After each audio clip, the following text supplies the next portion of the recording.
جميل. دكتور صالح، الشخير في طب النوم هل هو عرض أم مرض، وارتباطه بالأمراض المختلفة؟ الشخير هو عرض شائع جدا، هو عرض ويعكس مشكلة عادة وليس مرض في حد ذاته.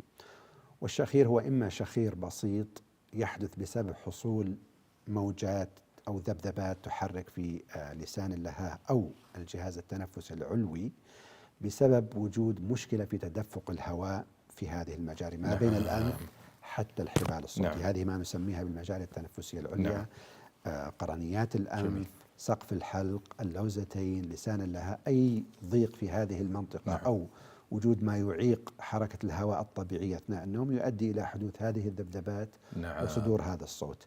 في كثير من الأحيان يكون شخير بسيط لا يصحب بأعراض مرضية، وهذا ما يقرره التاريخ المرضي والفحص السريري واللقاء مع الطبيب. جميل.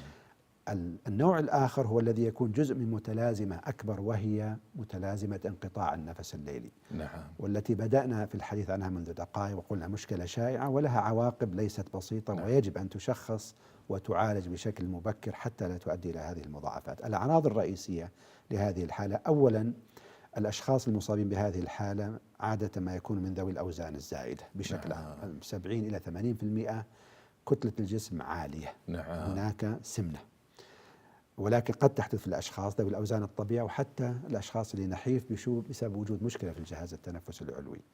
الأعراض الرئيسية: شخير عالي، نوم غير مريح. إذا كان الشخص المصاب لديه شخص مثلا الزوج أو الزوجة أحد الأطفال يراقبه أثناء النوم، يلاحظ وجود فترات من توقف النفس المطلق يعقبه صوت عالي بالشخير.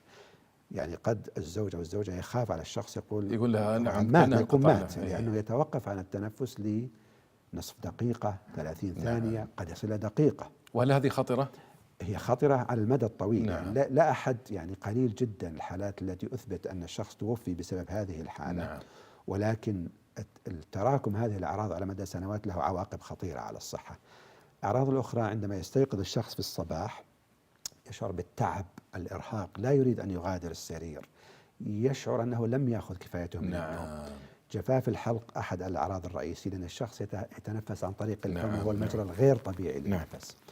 أيضا أحيانا الصداع الصباحي أو الثقل في الرأس أو الدوخة. الأعراض النهارية: النعاس طول النهار في المكتب، الطالب في الفصل قد يلاحظ عليه المعلم. والأخطر هو أثناء القيادة. بعض هؤلاء المرضى قد ينام أثناء قيادة السيارة، والعديد من الدول سنت قوانين يجب على هؤلاء الأشخاص ألا يقودوا السيارة حتى تعالج الحالة. ونحن لسنا بحاجة إلى المزيد من حوادث السيارات هنا في المملكة العربية السعودية. نسبة من حوادث السيارات بسبب النوم أثناء القيادة، وأحد المسببات الرئيسية للنوم أثناء القيادة هو متلازمة انقطاع النفس الليلي. كيف يكون علاجه دكتور؟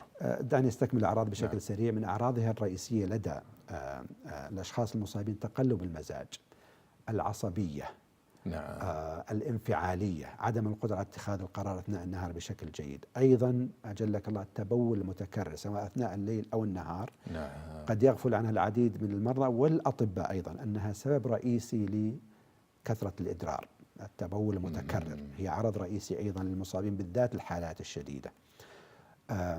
تعالج. أولا يجب أن تشخص. تشخيص هذه الحالة من قبل طبيب النوم، تاريخ مرضي مفصل، فحص للمجاري التنفسية العليا من طبيب مختص، ومن ثم إجراء دراسة النوم الليلية إذا كانت درجة الشك عالية في وجود هذه الحالة. جميل. والآن حصل تطور كبير في دراسات النوم. كنا دائما نضطر إلى إحضار المريض إلى المستشفى وإجراء تنويمه لمدة ليلة كاملة وإجراء الدراسة. الآن هناك تطورت التقنية، لدينا أجهزة تقوم بهذه المهمة في المنزل ما شاء الله في حالات مختارة. يعني ممكن يركب عليه الأجهزة وتقاس. نعم. تقوم بقياس المتغيرات الضرورية وهو نائم، يقوم بجلب الجهاز إلى اليوم التالي ومن ثم قراءة الدراسة ومن ثم العلاج. العلاج يعتمد على المسبب. إذا كان هناك سبب واضح في المجاري التنفسية العليا: انسداد في الأنف، تحسس مزمن، انحراف شديد في الحاجز الأنفي وهي حالة شائعة، ترهل شديد في سقف الحلق، تضخم اللسان أو اللوزة، الحالات التي ممكن أن تعدل